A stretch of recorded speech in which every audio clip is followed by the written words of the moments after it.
Hey folks, welcome to my 4th of July video. The day we celebrate signing the Declaration of Independence. In some ways it's more important than the Constitution. And I don't think people know enough about the Declaration. Certainly the younger generation doesn't.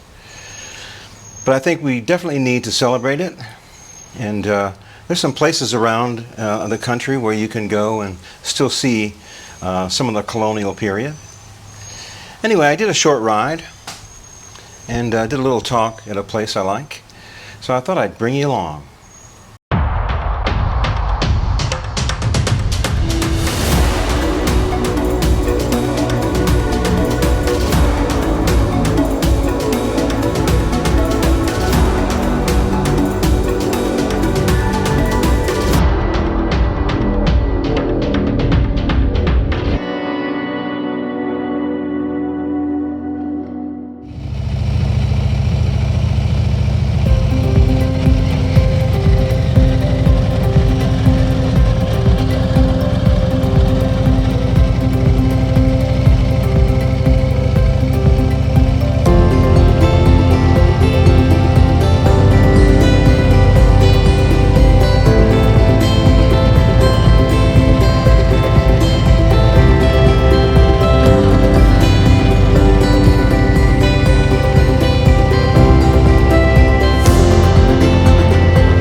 Well, 4th of July, 2024.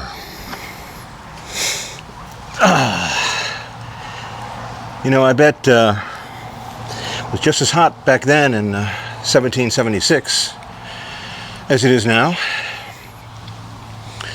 So why should we honor July 4th? Well, there's a lot of people who don't even know what July 4th means.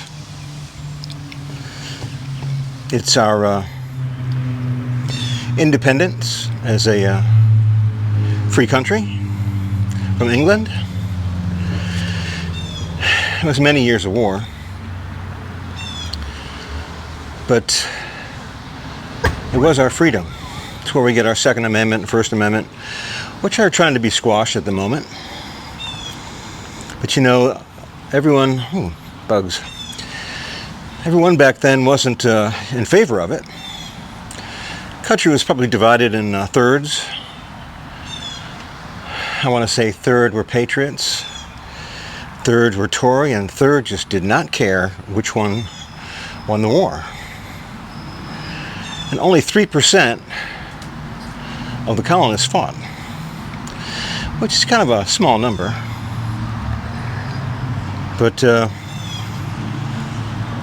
those 3% fought the largest, most powerful army in the world.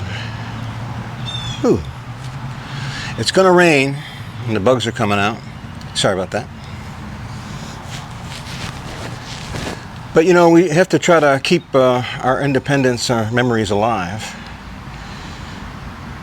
You know, no one else in the world has a First or Second Amendment. They just don't. And it's our Second Amendment that keeps us free. It protects all the other ones.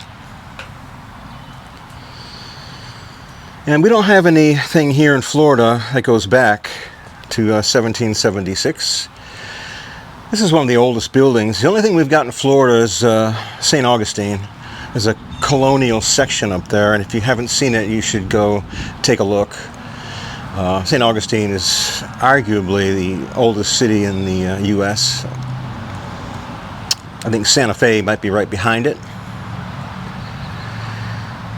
But Florida was just a swamp. The rest of it. St. Augustine was actually on the border of Georgia, but everything else was just mosquitoes like we've got today, and swamp and alligators, and nobody really wanted it. It wasn't until a Flagler came along that people could actually go down to the tip of Florida. But you know, there's lots of places to visit, and my favorite is Colonial Williamsburg. And talk about a nice ride. I'm going to go up to on A1A and go all the way up the coast to Old Williamsburg, to the colonial section. I might spend 2 days there. But it's the only place in the country that's been restored, just like it was in the 1770s, and where Thomas Jefferson practiced law. There's a lot of houses that are actually restored there from the original founders. If you haven't seen it, you need to bring your kids, your grandkids, and you need to get there. Those of you who live in Virginia, North Carolina, well, there's no excuse. If I lived up there, I'd be going there a couple times a year. I've been there several times. I've never ridden up there, which I'm about to. If I can find one of my guys, my friends, to ride up with me, I will.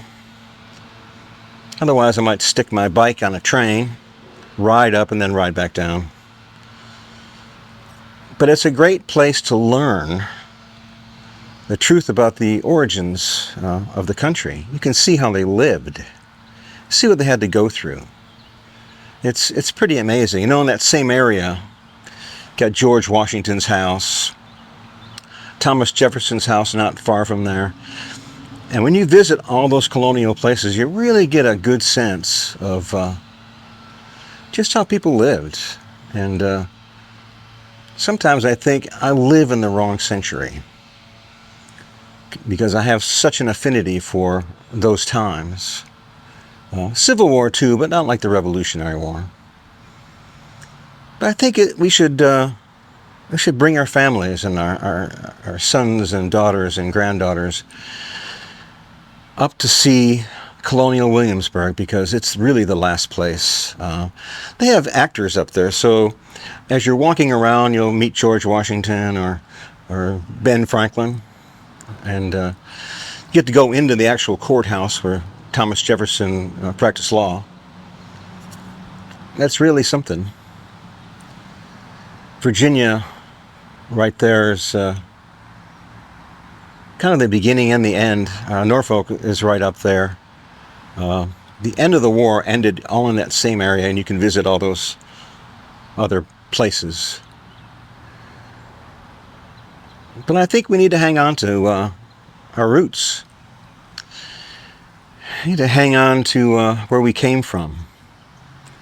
There's lots of people trying to erase it these days, and they're having some success at it. But let's see if we can't try to keep it alive. Maybe we should just get a ride going up there. I don't know anybody up in that area, but maybe I'll try to arrange something to go up that way. But I will take A1A up. I'll go through Savannah. Savannah's another place that is great for history. And then you go through Charleston. All those places going up need to be seen. And it looks like maybe in September I'll be going up that way. I'll probably take 2 weeks. Because I want to film everything. I want to save something for my kids, grandkids, so they can see something. Anyway, I'll take a few shots of this place and show you around back. It's as old as we get here, about 1850s, but it's worth seeing.